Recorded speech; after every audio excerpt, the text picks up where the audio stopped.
thought it only right that I tell you my story.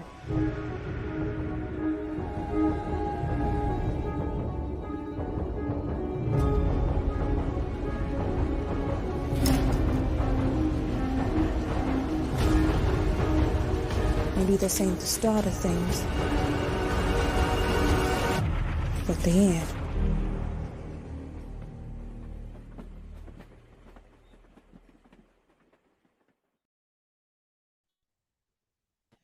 Good evening, everybody, and thank you for joining us for this wonderful occasion.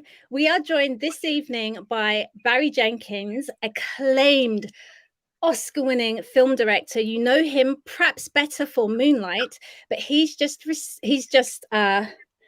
made a tremendous Amazon Prime series called Underground Railroad. And we are also joined by our sign language interpreter, Audrey.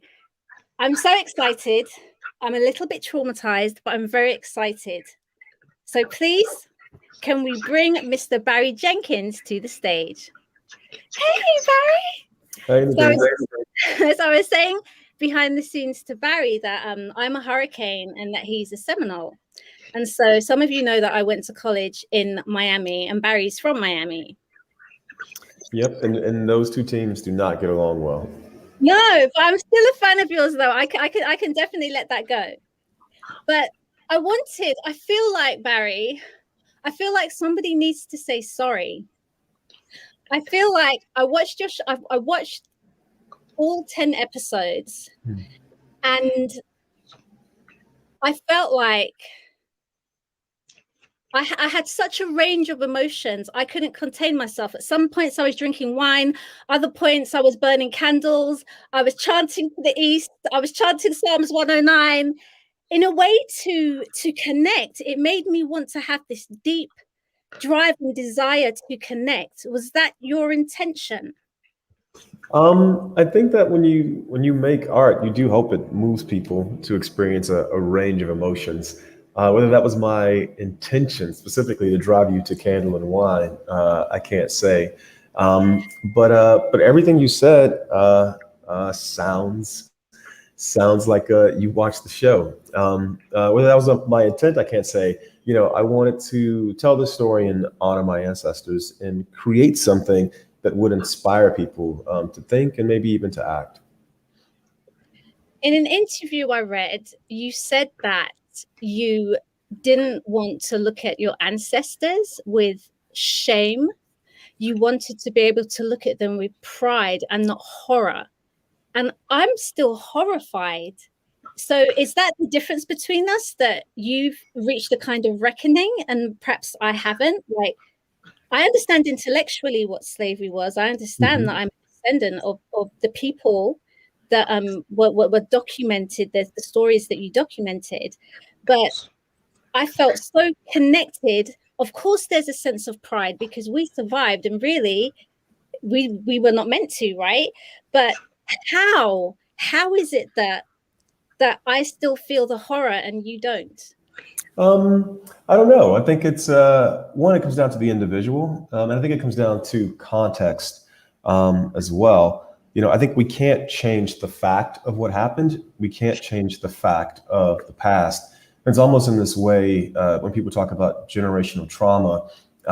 It's something that I understand, as you said, intellectually, but then I also want to unpack it intellectually, because I don't want someone to believe that if you punch my great-great-great-grandfather in the face 200 years ago, that I still feel the effect of that blow 200 years later.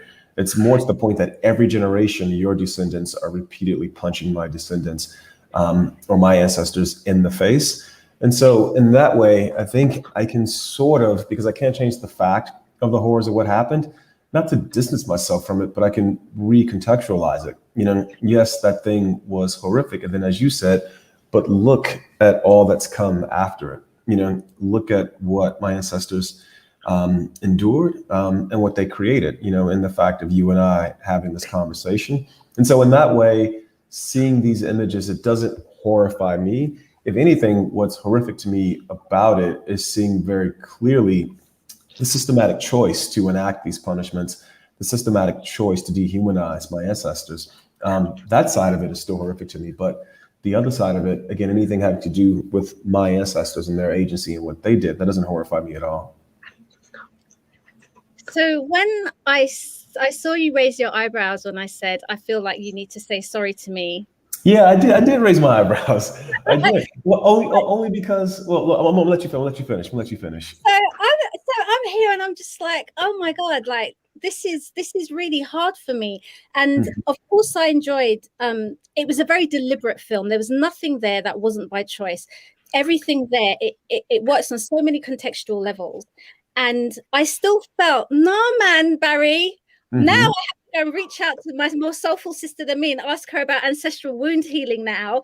And I felt like, no, he needs to say sorry. He needs to say, I'm sorry I caused you that kind of trauma or pain, but Yes. this was part of my process. I feel like you need to apologize. I get that, but did I cause it? Did I cause it? Because I will say, these things are factual. They happened. And yet I think because of the way history is relayed to us and because of who controls the version of history that we receive, we have been allowed to not engage with these happenings. I'm not even going to say these images, with these happenings. And so I didn't do these things. I did not. I created a work of art that I think speaks truthfully towards them, but I didn't do these things. I will say it's an elective process, and I have made it very clear that people can choose or choose not to engage with these images. But I think I'm trying to figure out a way to talk through this, because I don't want to get to the point where some person younger than me decides that they have something they want to say about our ancestors, but because they've seen me apologize for creating an art that honors our ancestors, they might be discouraged from doing so. And so I think that's where the response came from. No, it's okay. And I would much prefer if this conversation was an honest one. And just because I said I want to apologize, of course, it doesn't mean you have to. And you don't even have to be nice, because it is art, it is interpretation, and it is deliberate. And despite my own trauma, what I really liked about this film and theme throughout your work is that you show nuanced images of all kinds of what we call Black love. And within that context, of course, there are horrific social and cultural and political circumstances, but they are in the backdrop. And despite the horror, because it was horrific, of plantation life and then trying to free yourself from that life, you were still able to show the subtext of Black love, which wasn't sexualized.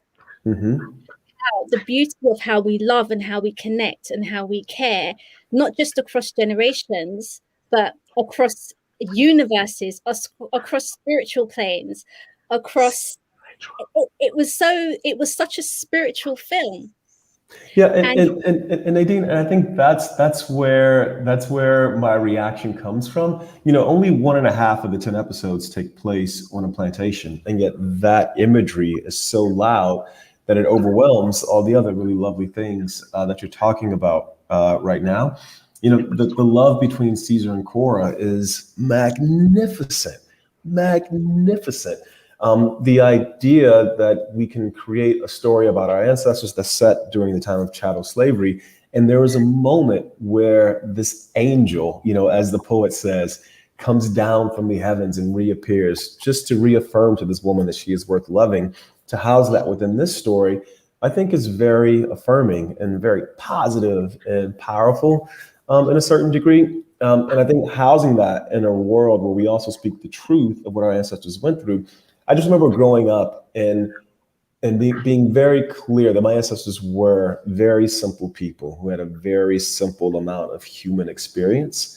And I didn't see many images to counter that. And not that that was the point of making this piece, but I did think it was something that was worth presenting, that was worth having folks have to sit down and watch. No, I'm in love with Caesar, and I'm so mad. I was cursing. I was like, "How?" It was season 6, and I don't even know what happened to Caesar. Where the hell is Caesar? Why isn't she talking about Caesar? And the emotional connection I had to the characters, because I see reflections of them in myself. What was really powerful about the work that you did was you made sure, and I know this was deliberate, you made sure that no matter what identities as Black people we occupy, we could all find a piece of ourselves at different stages along the journey. And we saw reflections of our mothers, our fathers, our grandmothers, our aunties, all of the people that raised us, and in fact, maybe didn't raise us. And then the way in which anger was presented. Usually when we see Black anger in art, it's usually violent and ugly. You made anger beautiful. You made it justifiable, and you made it without it being verbal. And this is also the choice of the actors that you chose as well, I think, in that you could see through a twitch of an eye or the gentle or slow movement of a hand. How were you able to direct that on stage? I'll speak to the first part first. You know, one of the reasons why I fell in love with the protagonist, Cora, is because at the beginning of the story, she is bitter. She is angry, and justifiably so. And I think typically when you tell any story, whether it's about this subject or anything else, you know, you want the audience, they have to love the protagonist. They have to be somebody positive who you can root for. And I love that this woman's just like mad at the world, at everything, you know, as she should be. And then we go on this journey where we understand why she feels the way she does, and why she has to express herself the way she does. I have female friends who've told me, you know, if a man who looks like Aaron Pierre comes to me and says, I want you to go away with me, there's no way I'm going to tell him no. But I think that because of who Cora is, of course, she tells him no. Because of the time the story set in, I knew that at the beginning of the story, these characters weren't going to have full possession of their person. And so they weren't going to be able to express themselves as verbally as we like our protagonists to, a typical storytelling.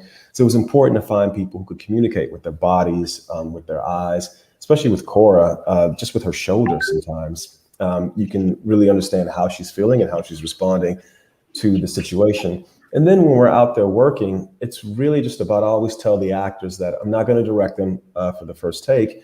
You know, I want their first performance to be an offering, and then I'll see where they are, and we can figure out what's the best version of what we need to do today. That is going to require you to get away from your instinct as little as possible. And I think when you do that, you can arrive at a place that, even if it's not exactly what I want, you know, it's going to be the thing that feels most true in the moment. In terms of choosing your actors, now you have a global cast, right? You have Cora is a South African actress, and then you have Sheila, who plays Mabel, is a British actress. Why did you not seek all of your talent within the United States? We started in the United States for sure. There's like 500 people in the show because it's not a typical television show. Every time Cora gets to a new state, you have an entirely new cast. And so there are hundreds of American actors in this show, and there are a few international cast. With Sheila, I consider Sheila a Ugandan actress and not a British actress, I should say. And I think between her and Tuso and Abigail, the woman who plays Polly, we have 3 of our enslaved women played by women who were born on the continent of Africa. That wasn't something that I was looking for, but it was something that I thought was interesting, particularly given the characters depicted in the show were either born on the continent of Africa or were the direct descendants of women who were born on the continent of Africa. So once we had the cast, and it was a meritocracy, the runner-up for Cora was an American actress, amazing actress, who's going to go on to do wonderful things. But I watched the show and I see nothing deficient in Tuso's performance. So I think she did win the part. Once we were there and we were creating it, you know, and we had this potpourri of all Black folks in this cast, it was really interesting to see all of our relationship to the diaspora and to this event. You know, that wasn't just an event that happened in North America. There were African slaves sent all over the world, and their resistance struggle at their immediate landing in these places, whether it was in Europe or in South America or North America, there was something very unique about it. Not that we drew from that place directly, but it was just something that happened, and then we got on about the work. Are you a Pan-African, Barry? I'm not necessarily a Pan-African, but as someone who's been all over the world and been uncomfortable in most places in the world where I've been, I have found comfort in the faces of other Black folks.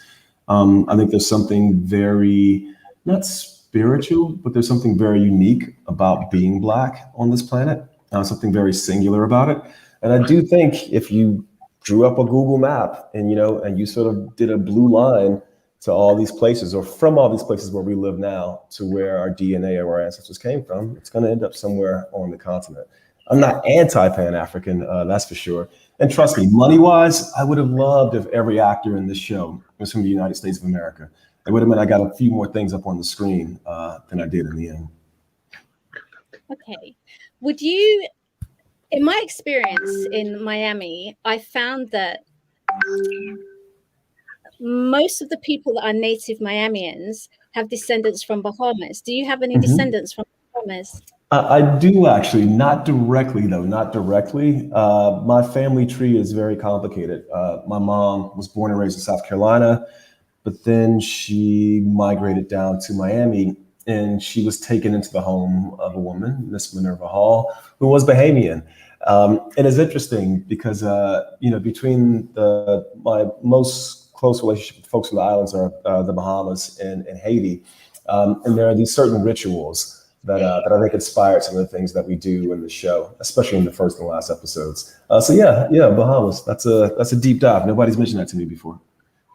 Because I recognized it. Some of the things were there were things that I'd seen before. So I recognized it as not being, in my experience of the traditional scope of the African or the Northern African American experience.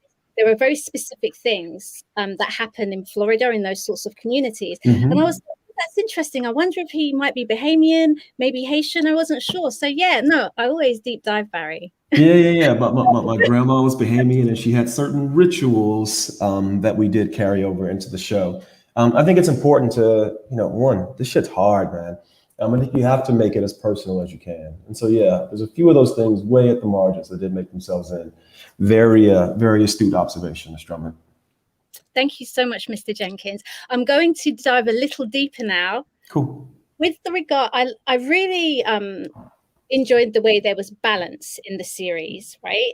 And with the way in which the relationship or the phantom relationship between Cora and Mabel, her mother, and then in the last episode, when we discover what it is that actually happened. And you spoke about Miss Minerva.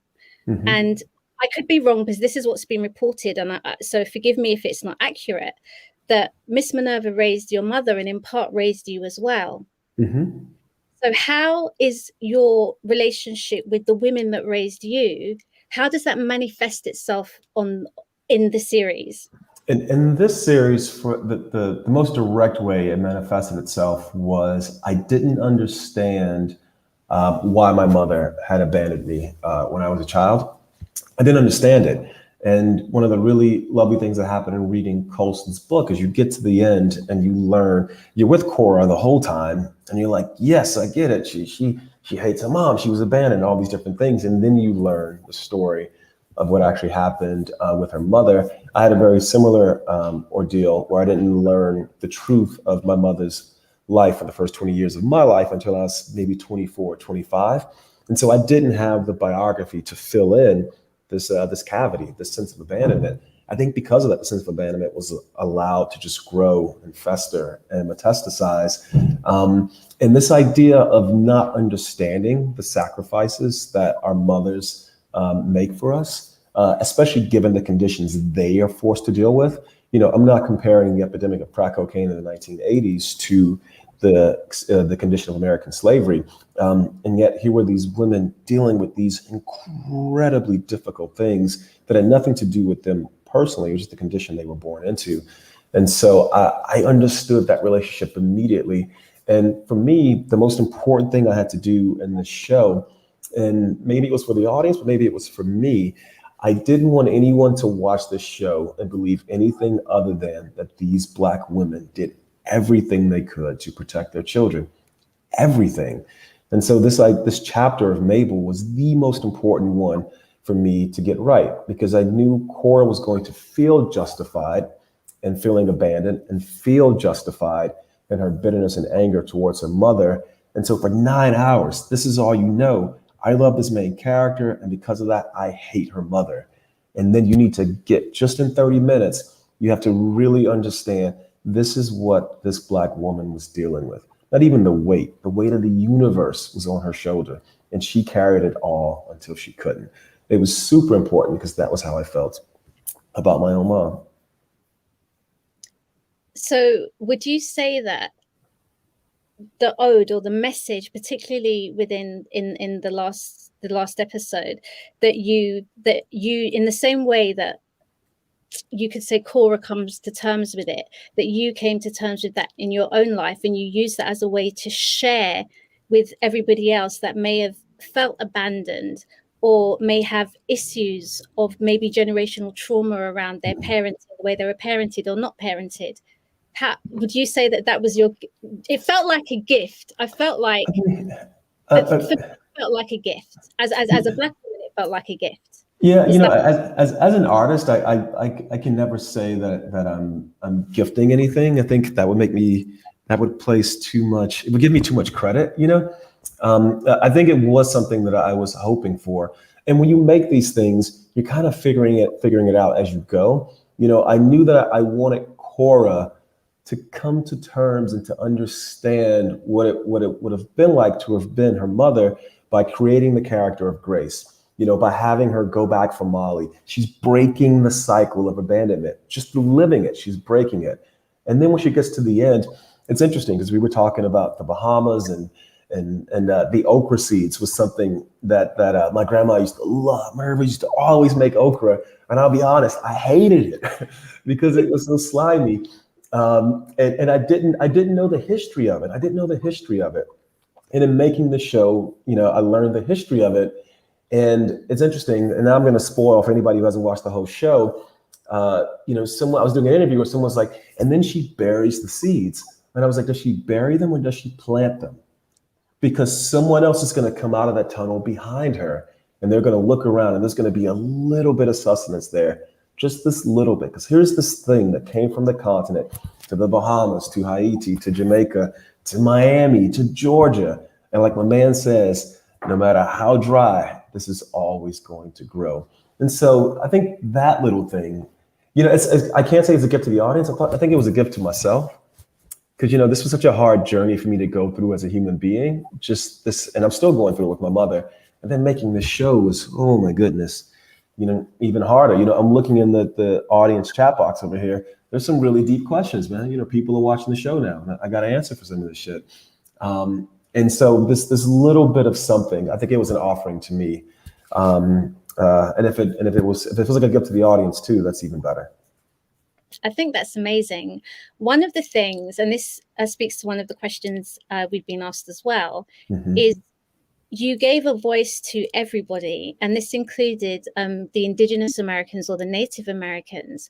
So I think it was the Cherokees, when the land was being burned and cleared, and the whole theme throughout of the Great Spirit. And for me, it was like another representation of God, or another representation of a spiritual being or a spiritual force that was somewhat different than the kind of puritanical Christian thing that was going on in the background. So could you explain that juxtaposition a little bit more and why it was so important for it to be a narrative thread throughout the series? Yeah, it was when you make an adaptation, especially the first time you read a book, you're looking for what's the thing that grabs me. And just this idea of the Great Spirit was something that grabbed me. And then when it grabbed me, I was like, well, how can I grab it, and use it for my own purposes?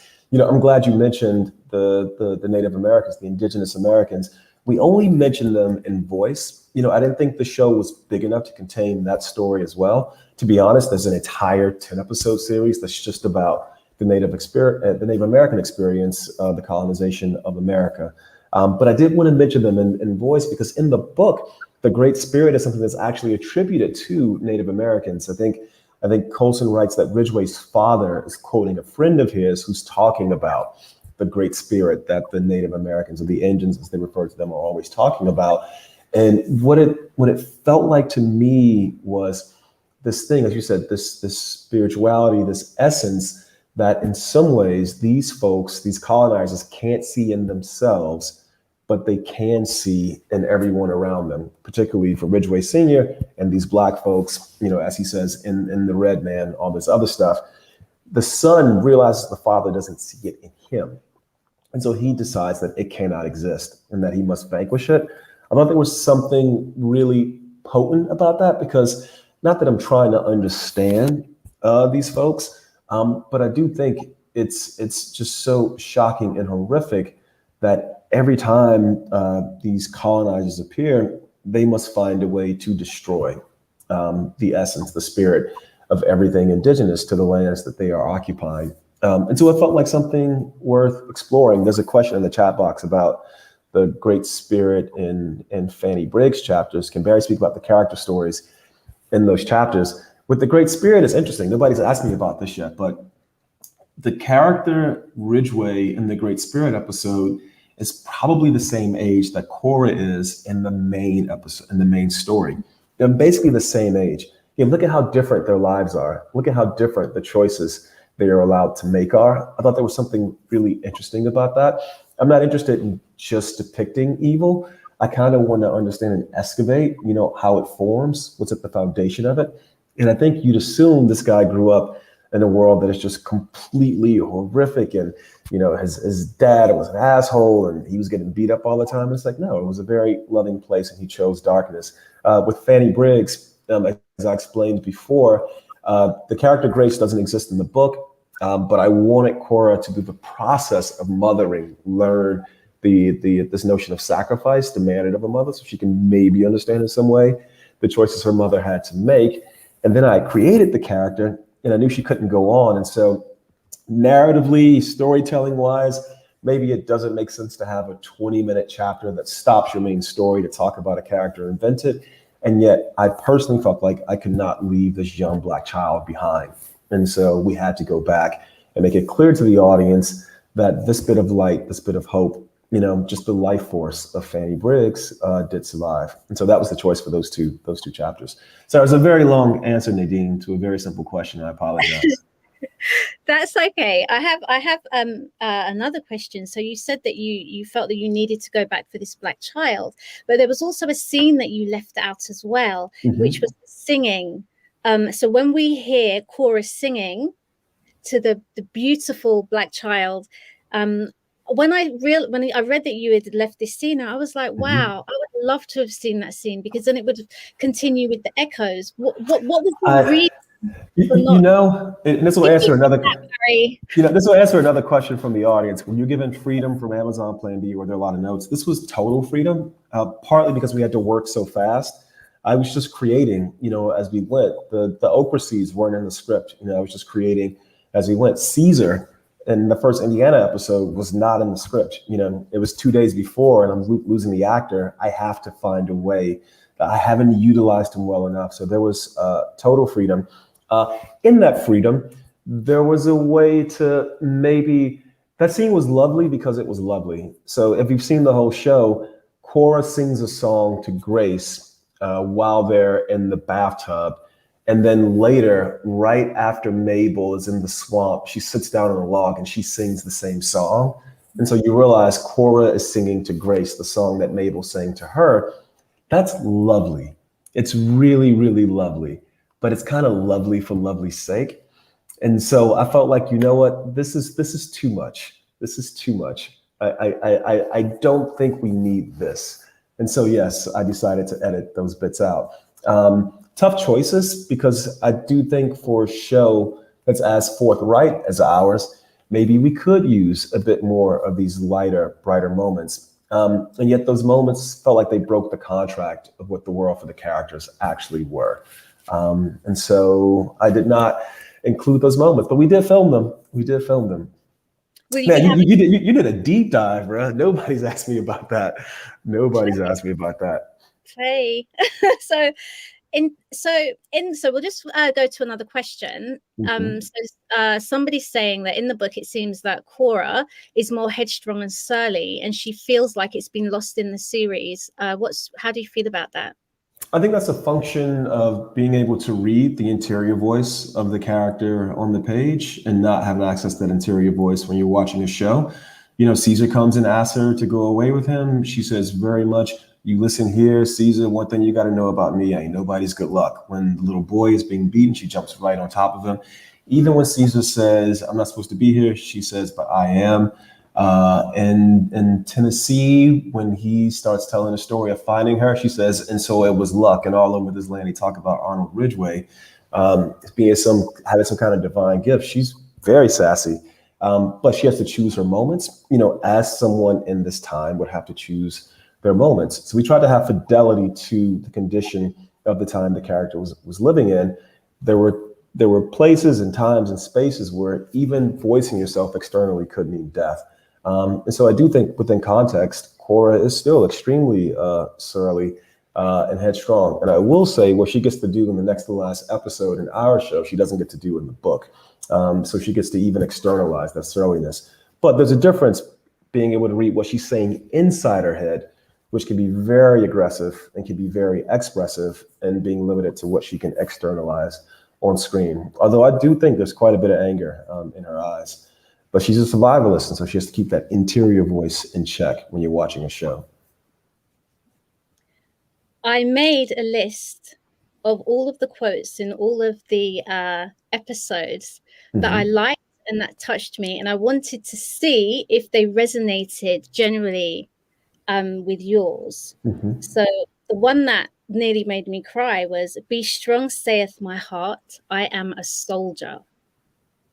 Yeah, what does that I love that one. I love that one. And that was one that we found. It just felt like it was, Caesar is almost like this, he's kind of like Kevin in Moonlight in a certain way, where he is this figure of light that's, especially because Cora she's withdrawn into herself in such a deep way that she can't see the strength in herself. To go back to the last question from the previous Q&A, question in the Q&A box, she can't see these things in herself. And it felt like in this vision of Caesar, it was important to give him just this very simple line where he could, again, externalize this thing that I hope we're all feeling. And that quote, actually, it's a misquote. The research department on the show was so good. That is a quote taken from an interpretation of the line from Gulliver's, but it's a botched quote. But I said to them, I don't give a shit. The words are perfect, and so we're gonna do it. And so yeah, that one that was one of the ones that I was very happy that I stuck to and did not edit out of the show. Nadine. I'm glad you didn't either, because I'm going to have that made into a placard. By the way, it was so moving to me, because I think that often as we move through our lives as Black people or as melanated people, you have to be a soldier. You have to. That doesn't mean you always have to fight, but you always have to be ready. You have to be on guard, right? So the other one that touched me as well is, you are the future Negro, or you are the future of the Negro. Yeah, it's tough, man. So the South Carolina was originally meant to be 2 separate episodes, but because of budget, we had to make them one. So there was this whole story between just Caesar and the doctors, and then a whole story. Cora actually had 2 jobs. She had a job as like a live-in maid, and then she moved to the museum in the original sort of 1 hour just Bessie, 1 hour just Christian. I thought that line was important. There are these ways in which we are taught, if you assimilate, if you do this, if you do that, then yes, you can be acceptable. You can be a Negro and still be one of us.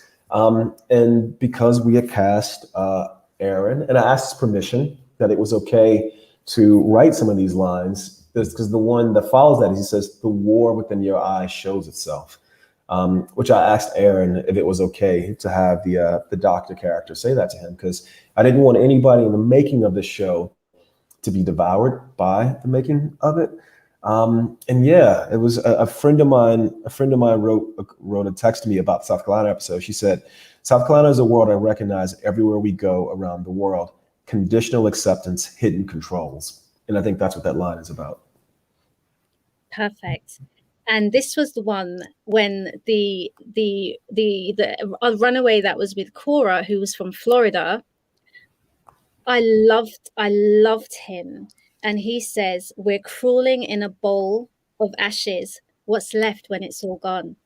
Yeah. So Jasper's one of my favorite characters, and it's one of the things that I love about adaptations because, as Colson has said, Jasper's only in the book for about 3 pages, and yet I knew that there was. I felt like any character who encountered Cora, she had to learn something from them, especially a Black character. And I think both Jasper and Grace give Cora the strength to sort of end up where she does at the end of the second Indiana episode. And Jasper, that episode was written by the first draft, a guy named Nathan C. Parker, who's a Londoner. His dad was the British director, Alan Parker. I think he did a great job with it. But I said to him that there was something about Jasper that in living his life the way he did and freeing himself from the condition of his physical condition the way he did, there was something that Cora could take from that would allow her to fortify herself. And that line, you could. There have been Black folks for the last 300-400 years of our existence on this world for whom that line could be true, to a certain degree. And there are people of color all over the world for whom that line can be true to a certain degree. But I will say, Cora then says, man, you dark, you giving up.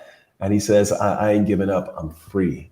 And I thought that intellectual debate amongst two people who are in chains, for them to still, because this thing is free, for them to still have these intellectual, philosophical, spiritual debates, I thought was very important. I think that in terms of the body of work, each episode builds on another, and they tell separate stories that are interlinked. Mm-hmm. And I think that they could, and I think what was masterful about it is you could watch one episode and still have a full understanding. Mm-hmm. And so in terms of your craft, some of it must be, if we could say, God-given, because some people can't learn to be masterful directors. It doesn't matter how hard they try, they're just not going to make it, right?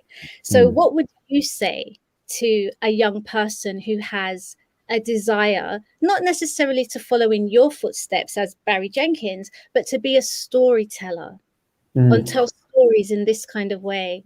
Yeah, I think you have to be patient with yourself and learn by doing to a certain degree. Not everyone who wants to be a director is going to evolve to the point that they can be a masterful director, as you said, but you can evolve and realize that maybe I'm a masterful cinematographer, or a masterful editor, or I'm a masterful producer. You know, I think one of the things about the current time we're living in now, especially if someone like me, I'm very active on social media, people have direct access to you. And so they see this person's no different than me. If so, I should be able to do what they do.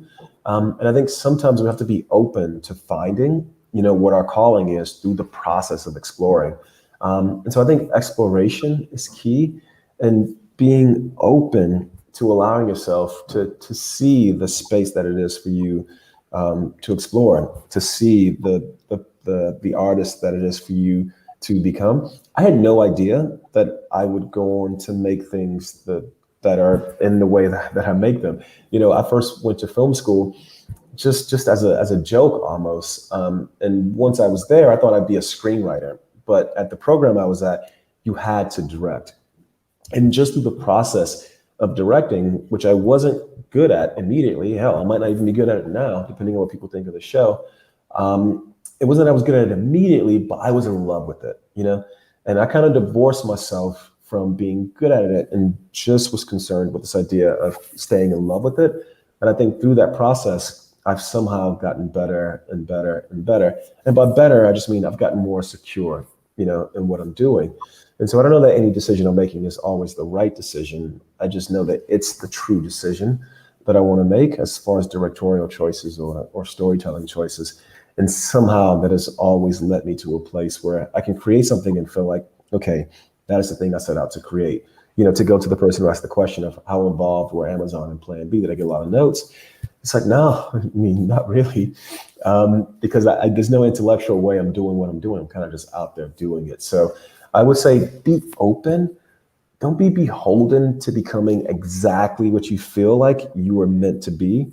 Just be open to the process of exploring and finding what it is that you were meant to be.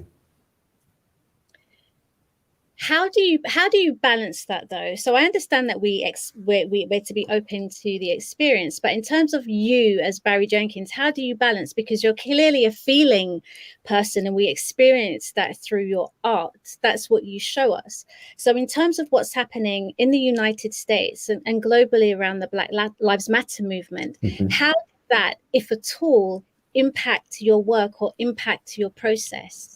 It does tremendously. You know, I'm always trying to reconcile the artist prerogative, which I think is, in some ways is very pure and instinctual, and then the socio-political intellectual prerogative, which is I have a responsibility to the people who I assume will end up watching this. You know, I have a responsibility to the people who I believe I'm making the show for. To answer the very first question, whenever I'm starting a project, I think of an audience, and usually that audience isn't the people who are going to end up watching the thing in the theaters or on a television screen. It's the person who I'm thinking of when I'm on set.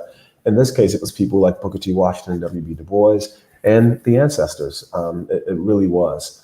And so I think that I always have those things in mind. And you're right, especially with the current moment that we're in. I will say we shot the show right before a lot of really things. These things have always been happening, but now they were happening, and the response was happening as well.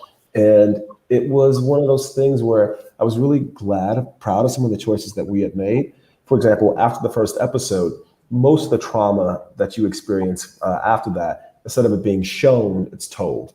In the first episode, it's shown. After that, it's told. So when Ridgway is explaining to Cora all these things that happen to Caesar, all these things that happen to Lovey, we don't show those things. You know, instead we let him tell them, and then but what we do is we give the power to Cora, and we let her externalize, you know, if there is any traumatic effect of what these tellings are about. So I think in that way, that's where this idea of, okay, I'm an artist, I have complete freedom, but I'm also a person, you know, and I'm a Black person, you know, and I'm not outside society, I'm within it. You know, this is where my responsibility. I have to allow this voice to, in some ways, check this voice. And with this one, because it was so much material, it was a very complicated process. And I respect that. And thank you for sharing that process with us. And it's been an absolute honor, Barry. And I've even It has been. Wait. Let me say, it's so weird that we're doing this over Zoom, because if you were on a stage, you wouldn't have saw my face when you said, I want you to apologize to me. I'd have been sitting next to you, so you wouldn't have seen my reaction. No, family, right? And we share the same ancestors, more or less, or more or less, experience, more or less. More or less, exactly. Thank you so much. It's been an absolute honor. I've forgiven you, and I'm sure many. but you know what, though, Nadine? If they don't, that's fine as well. I think the best thing we can all do is be honest. You know, I'm glad you could see me have the reaction. You know, because typically in this situation, you wouldn't see that, and we wouldn't talk about it. And like I've said in the press, I think now we are ready for these images, because the history it's been going on for too long, and the vacuum, the cavity in these experiences have been allowed to persist for so long. And yet I think everything deserves to be interrogated, both myself and this show. So I appreciate this very intellectual and spiritual interrogation. This actually was really cool. I went to the desert for the weekend, so I spoke to nobody about the show. I have no idea what people are saying on social media. So between you and the folks in the chat box, this has been a very nice check-in. Real quick, no, I never considered telling Homer's story any more deeply than we do in the show. And what's one thing that made your career didn't go your way in your career? Oh, so after I made my first feature film, I had a deal with Focus Feature. I'm sorry, Audrey, I'm talking so fast now. I had a deal with Focus Features, and in that deal, I was supposed to make a feature film that didn't work out, and I'm so glad it didn't, because it made me so hungry and so introspective that Moonlight eventually came in the aftermath of that, which I don't think I would have made if I just followed that deal back in 2009. So yeah, I didn't get what I wanted, but then I created what I needed.